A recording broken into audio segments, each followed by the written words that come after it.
Hi guys, welcome back. I'm going to try and rank the contenders for the Rugby World Cup. Now all those warm-ups are over, thank goodness for that. We've got a couple of weeks to wait though, so I'm going to have a quick look through everyone's warm-up matches, see where I think they're at, and then have a go at ranking them all as close as I can get anyway. Then I'd invite you guys to have a go yourselves. Okay, in no particular order, I'm just popping up the Southern Hemisphere teams here, have a quick look through. Starting with Australia. So they start with a loss to South Africa away, quite a heavy loss away, then they get the win against Argentina, and then the big one, that exciting win we all remember against New Zealand. Then they couldn't back it up and they got pretty battered when they went away to New Zealand, and then a handy win against Samoa as well. So a bit of a mixed bag there, definitely showing their ability, but also a bit of their vulnerability as well. Springboks, now they had a very good warm-up period. There's one draw in there, the rest are wins, and that draw was that exciting draw to New Zealand, and the rest Australia, Argentina twice, and then a very big win away against Japan, which actually is quite a bit of a statement. We remember what happened in the last World Cup against them. Japan, decent team, but they put them away very nicely. Springboks have so many weapons, showing that they're putting it all together now and looking incredibly dangerous. On to the All Blacks. So they scrape a win away against Argentina, then that draw against South Africa, then the big loss against Australia, and questions were definitely being asked, and rightly so, but then they bounced back in New Zealand, absolutely smashed Australia 36-0. And then they ran up an absolute cricket score against Tonga, 92-7. You don't really see those scores anymore. Putting down a bit of a statement, showing they mean business and they're ready. Looking on to Japan there. Now, unsurprisingly, Japan playing all their games at home.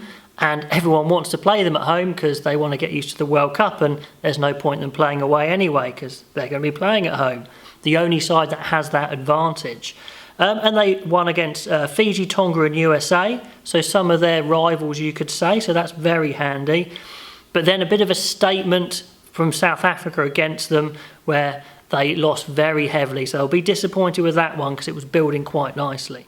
On to Fiji. Now they lose to Japan, which is a bit of a shame because those were two that were vying for, supremacy over each other, if you like. Then their big win against Canada, and then they get their two wins against their Pacific Island rivals, Samoa and Tonga. So not a bad building process for Fiji. They are the team that I think will get better and better because they just don't have the time together as the others have over the past few years. So we might see them only peak right at their first big game. Argentina there lost all four of their games, and even though some of them are close, New Zealand was close, Australia was close, this last South Africa game was close, this is Argentina's issue. They're a good team, but they just can't get the results. They can't get the points to get themselves over the line. They're in a tough group, so is that going to count against them? On to the Northern Hemisphere teams, popping them up on the side, again in no particular order. France have shown exactly what they can do. With that huge win against Scotland at the beginning, Scotland were really shocked by that. And then they came back trying to back it up away from home and lost. France aren't good away from home, and this World Cup is away from home in a way, but then France have been good in World Cups as well. So which France will we see? The age-old question. Well, they can be unbelievable, and they're tucking Italy away very easily at the end there. Or are they going to crumble a little bit? I don't quite know yet. Scotland, like I said, started with that terrible loss against France and questions were being asked, but then they've come back and won their next three games. That big win against France where they gutsed it out, not a great game. And then they played Georgia twice, away and home, and two big wins both times. So yeah, maybe slightly easier opposition than some of the other Northern Hemisphere teams here, but big wins against Georgia. Georgia would have hoped to make more of an impression against Scotland.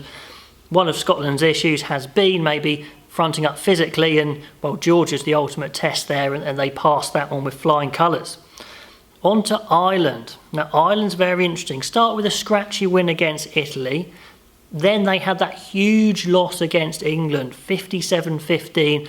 So many questions were being asked. They were starting to doubt themselves, or certainly the noises they were and the media was. And then they have back against Wales, which is a real tough fixture list to come back against England after the England loss, and they win both.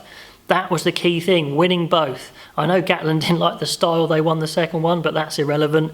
They gutsed it out, they won both, and in that second match there were signs of them returning to their 2018 best, which is interesting. Then we go on to England, start with double Wales, home and away.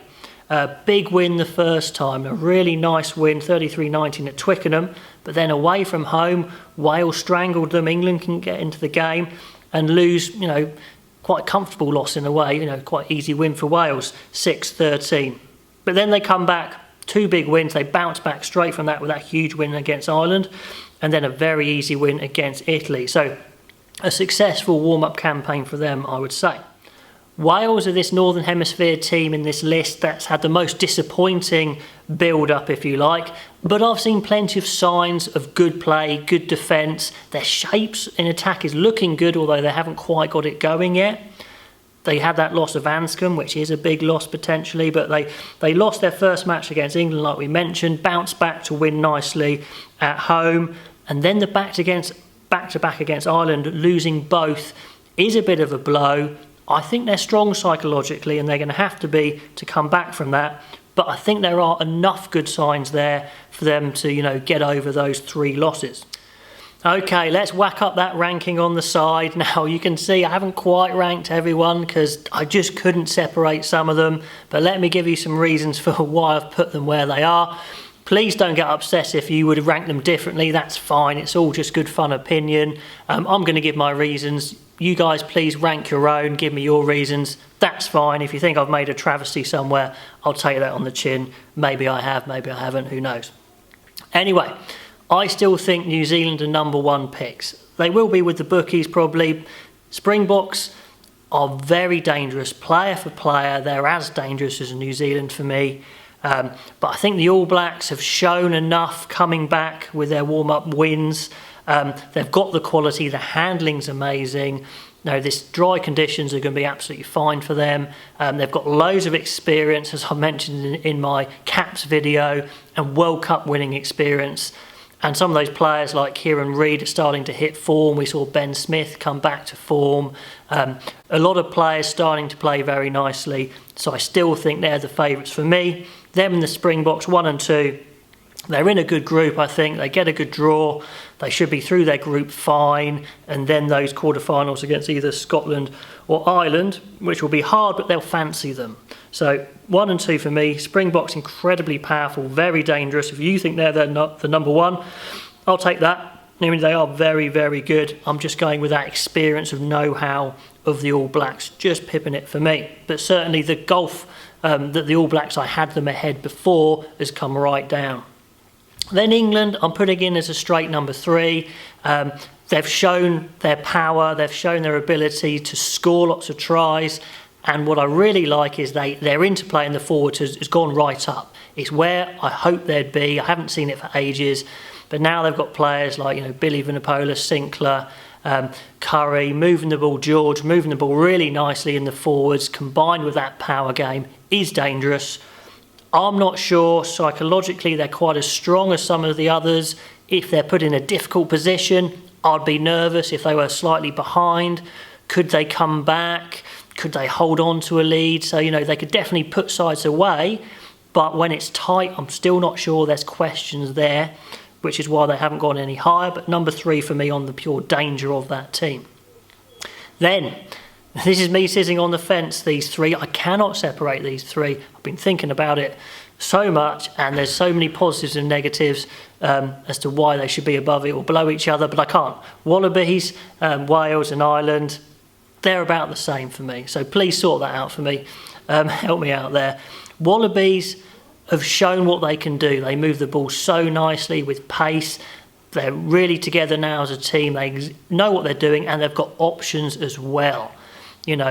If they go for the more controlling option of White and Le'Le'Fano, You know, they can put a game plan down nicely, but then maybe you're missing the running game, the unpredictability of Genia and Foley. So they kind of might be caught between two things there.